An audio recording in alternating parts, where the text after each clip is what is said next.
Someone has torn down the wall. The sea below look cold and winter grey. A shift in temperature. The air chills around you. Dust settles on the stony floor. Rub your sides for A warmth. former architect stands before a slice of window, a room plan in her hand. A cold wave has made the air in the building stand still and frozen, with temperatures falling down to -20 degrees Celsius. Her face. It's red from the cold. She's breathing on her fingers, clasping the plan. Traces of sadness are visible in her expression. The plan. Faint pencil lines on paper depict the same place, but a missing eastern wall connects the room with the neighboring apartment. Ideas for arranging the furniture have been jotted down. Look around It's yourself. clean and empty, with new tapestry embellishing the walls. A standard HB graphite pencil has fallen off a three-legged stool in the middle of the room. She had an eye for beauty. Shiver. Alright, so we've got a skill point. I might as well put stuff into logic because it is one of the things that I can get high in. And yeah, why not? So, logic is now 7. And let's go ahead and make a full save.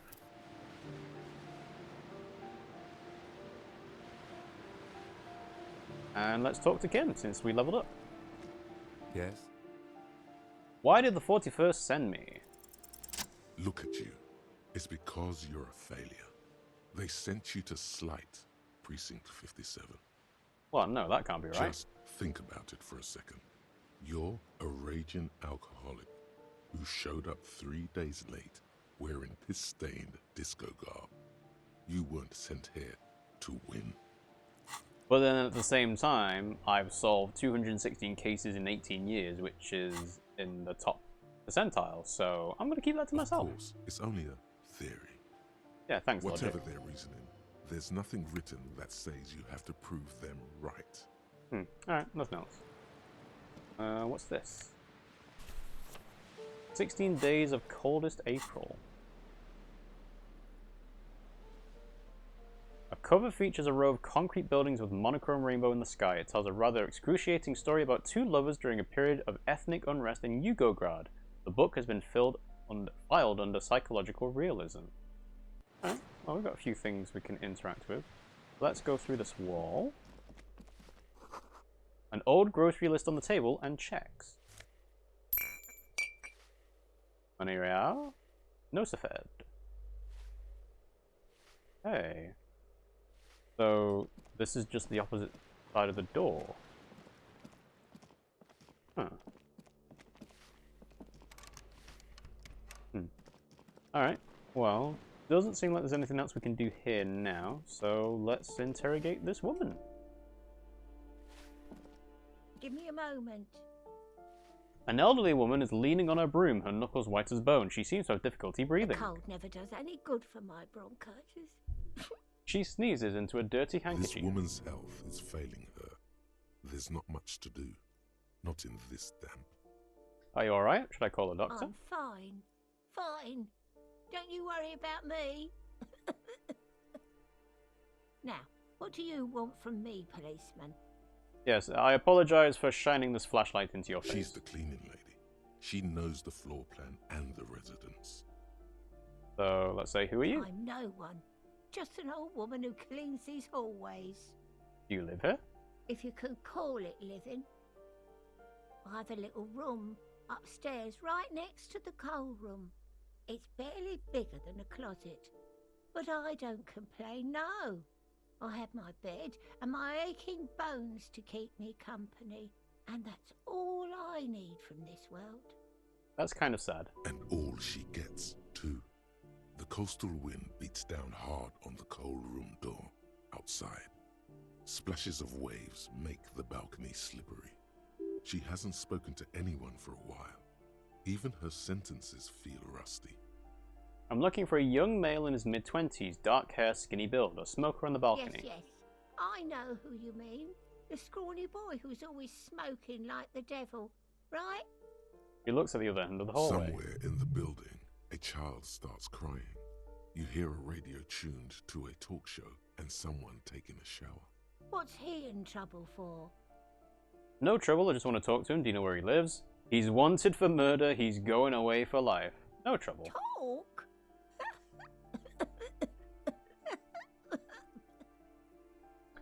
She tries to start laughing, but it turns into a violent coughing spasm. She squeezes her broom, trying to catch her breath. What was so funny about that? He lives upstairs in room 28. Go to the balcony. It's one of those doors there. He's usually home in the evening. Usually home. Yeah, the game does say most people settle down for bed soon after 9. Thank you. We should go check out his apartment on the balcony. See if he's home. Well, he won't be home now, but maybe later. I have a few questions about those apartments. Ask away, policeman. Ooh, lots of stuff. Alright. Do you know who lived in the foreclosed apartment? The hell am I supposed to know? Another nut job, I assume. Why is there a hole in the wall in the abandoned apartment? Some lunatic lost his mind. All kinds of morons pass through these halls. Is one of the residents on a vacation? Their mailbox is overflowing. People come and go. I don't keep an eye on everyone. Don't know about that. They probably just moved or died. Hopefully somewhere else. Who lives in apartment 10? No one lives there. It's been empty for months. I talked to someone through the door. Impossible. I would know if someone had moved in there. He pauses, eyeing the hallway. Yeah, I mean, you literally just said people come and go, I don't keep an eye on everyone. Maybe it's those countercultural people again. Breaking into a house like it's a public space. You're a policeman. Be good and take a look, will you? Sure, I'll go see what I can find. Great. Young people. They're worse than rats. You know, always littering the hallways with trinkets and empty beer cans. And now we can investigate apartment 10 for the cleaning lady. Who lives behind the padlocked door? Oh, that one is a scientist. A future scholar. Suddenly the old lady's face is beaming. I think he studies astrology at the community college. Education's good. I always tell them to study. Astrology? Something to do with all those stars around his door. He asked me to leave his drawings up on the wall. You mean the star and antlers? I think that's a symbol of communism. Are you sure you don't mean astronomy? I think that's a symbol of communism. Symbol of what now? Communism, you know, like in the World Revolution. You know, the ones who support the working class against capital. It's an ideology. It has some noble aims, but it's been used to justify terrible bloodshed. It's for loons who have no idea how economy works. It's a symbol for contributing to the demise of our noble state in the name of some made-up world of equality. Communism is a political ideology. Communism, you know, like in the World Revolution. Never heard of it. Alright, shall we go through astronomy? Oh, I think something to do... Astronomy. That's what I said. Astrology. No. The lieutenant shakes his head as though to say, let it go. Alright, alright. Okay. That's she all. mumbles some kind of a response, then hacks something into her handkerchief. Thanks, I'm off.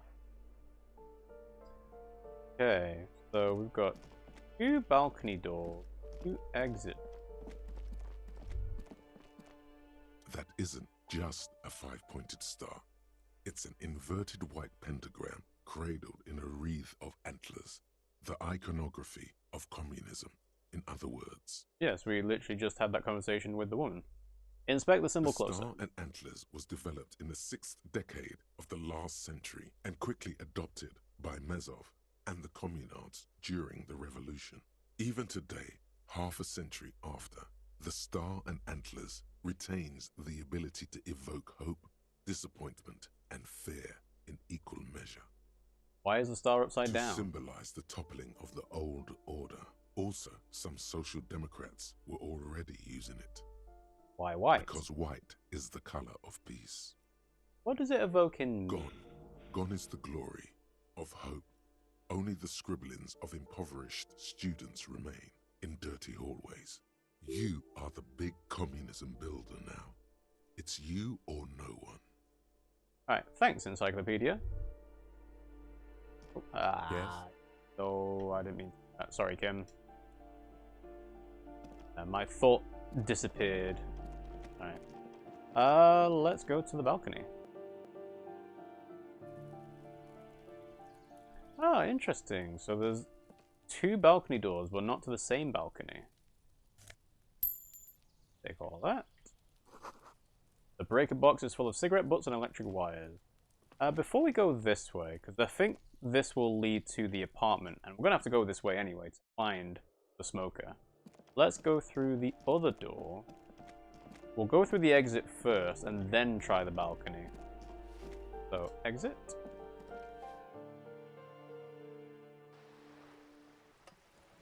Okay. Is this where we would have gone? Yes, so this is just the other side. Alright, well, let's explore what's over here then. Kickside Apartments. Rue de Saint-Gislain, roundabout north. Oh, can't do anything. There's a girl up there. Did she spill the paint? Okay, let's see this.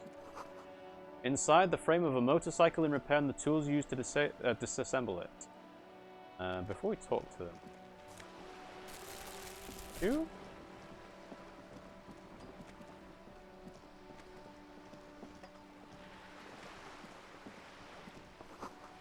Docking reserved for residents of Rue de Saint-Gislain 33A.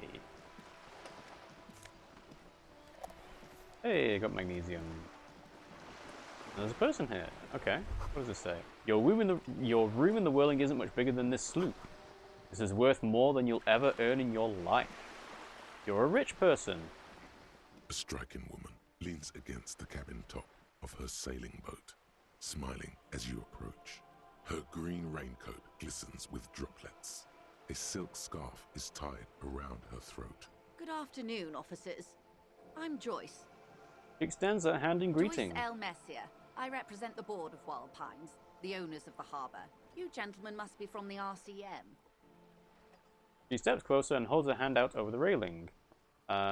Joyce L. What does the L stand for? I think most people would shake hands, then talk about them. Yeah, let's do this so we can... Let's do this first, so he gets it out of the way. I'm glad to see you here. Her grip is tight and cold. Like steel, there is strength there. If she wanted, she could sink her nails deep into your skin. I was dispatched to handle a strike, not a lynching. Anything I can do to assist the RCM in this matter, I will, gladly. That is good to hear, madame. My colleague will take the lead on this interview. I should let you know that he is recovering from an unusual medical episode. Very unusual. But I can assure you of his ultimate competency. So this is where being composed and projecting confidence is important. It happens quicker than a shooting star. But did the lieutenant just wink at you? How interesting. I wish you a swift recovery. In the meanwhile, you have my full cooperation, and the full cooperation of the Wild Pines group. Okay. So, you're on a boat. Why, yes I am. She looks at the deck under her feet. Green and white sails flutter overhead. Not a lot of people in boats, are there? Does she have a name? Do you have a license? I think I have a handle on the boat thing. Does she have a name? The boat? No. It is called Coeur de Leyte 19, because that's the type of sloop it is. Okay, but what kind of boat is it? It's a pleasure craft, a 19 pacer. It also happens to be rated for Category 1 racing. Though these days I mainly use it for business. Can be used for racing, okay. How do you like My it? sloop? I like it a lot. It's the eel's hips, baby. Is that an attempt at I'm enjoying this part of the interview. It has so little to do with the murder we're investigating. Yes, thanks for your reassurance, Kim. Not a lot of people in boats, are there? Of course there are. We're on an archipelago. How else are you supposed to get around? Wait, we're on an archipelago? Look around. Yes, we are. We are on Le Caillou. Technically, the neighboring Ozone and Fas Alamer island groups are archipelagos, while La Caillou, by contrast, is a single fertile landmass, the 4th largest island in the world. It is not an archipelago. Wait, I thought Le Caillou was one big island. Okay, if you want to get technical. The point is, we're all on islands here, and sail is still the most expedient way to get from one island to another, especially when you're in a hurry to resolve a strike. Still, I haven't seen anyone else sail a boat around here. I haven't seen anyone else drive a souped-up Capri Kenema motor carriage either. How would you know that? Actually, that motor carriage has been specially issued to serve as a patrol and pursuit vehicle. Yeah. You tell her, Kim. It's for crossing long distances in the greater Revachol industrial harbor. It's not a toy. Neither is this. A toy, I mean. It's a machine for crossing long distances in the Bay of Revachol, between the city and the islands. You need to make this lady admit she's only riding around on this boat because she's rich. Why? That's literally my thought is, why? Why what? Stop thinking. Take her down. It'll come off like I'm envious, and I'm not. Why am I even thinking about this? I have police work to do. Actually, yes, I need to nail her for this. Well, this is not true, because you would be envious of someone that can afford to have a boat, because it just means they are rich. Why am I thinking about this? I have police work to do. I need to nail her for this. Let's indulge it. Charge. You've got the guns and the ammo. Go in for the go. Well, let's ease into it. Do you have a license for the boat? Officer, I assure you I'm a highly qualified pleasure craft operator. No license. The crowns of her teeth are porcelain, white as the boat's hull as she smiles. Qualified pleasure craft operator. So charming. Where's the damn license? Can I see your license? I just renewed its safety inspection last month, officers. It is completely seaworthy. In fact, it's taken part in not one, but two insulindic regattas. Even finished once. What happened the other time? The other time, I would have finished the race were it not for an urgent work matter, much like the one I'm on now. I still need to see your license. Actually, you don't. What do you mean? The Wayfarer Act specifically denies the RCM the authority to demand anyone's operator license. It's a little-known fact among us law officials. Well, I'm glad it's a little-known fact, because that can give me a justification as for why I don't know. The Wayfarer Act is one of the few pieces of legislation governing human interaction in the Revachol Zone of Control, along with the Emergency Trade and Ailments Acts. What now? It's one of the foundational laws in Revachol, designed to limit the authority of local institutions. Part of it prohibits the RCM from requesting most documents and licenses without permission from a coalition representative. So we just need permission. It's a law that keeps Revachol what it is, in limbo. Wait, exactly how little known is this fact? I was just being polite. Even school children know the Wayfarer Act. More like the Anarchy Act, in my opinion. So we can't pull over random civilians and demand their papers. That's weak. Makes sense, I guess. Look at me. Okay, forget the stupid Wayfarer Act. I had another question. If you're a policeman, you kind of have some level of authority to demand papers. That's kind of weak that you can't do that. Unless it's their passport. No. Do you want to ask for the lady's passport? Yeah, actually. I'm going to need to see your passport. Of course.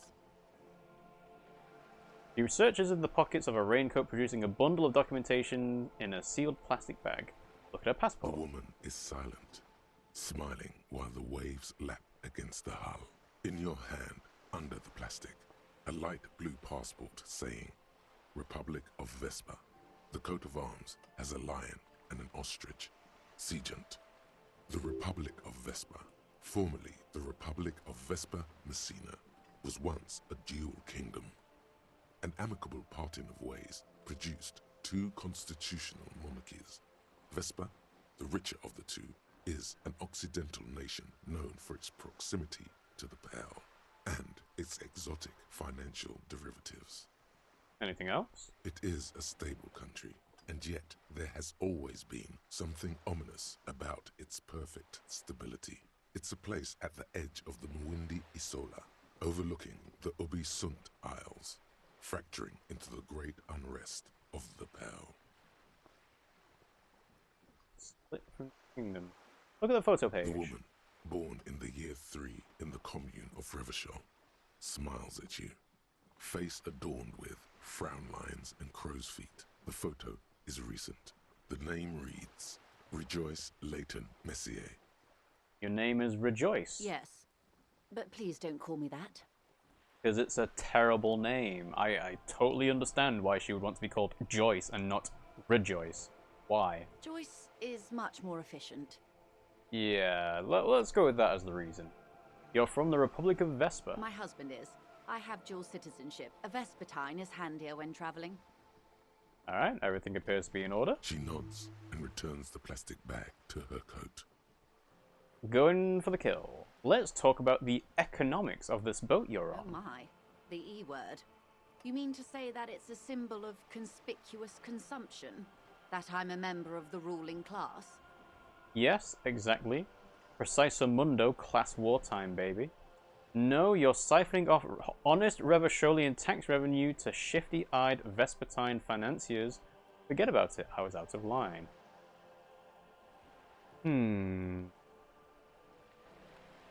How do I want to phrase this to her?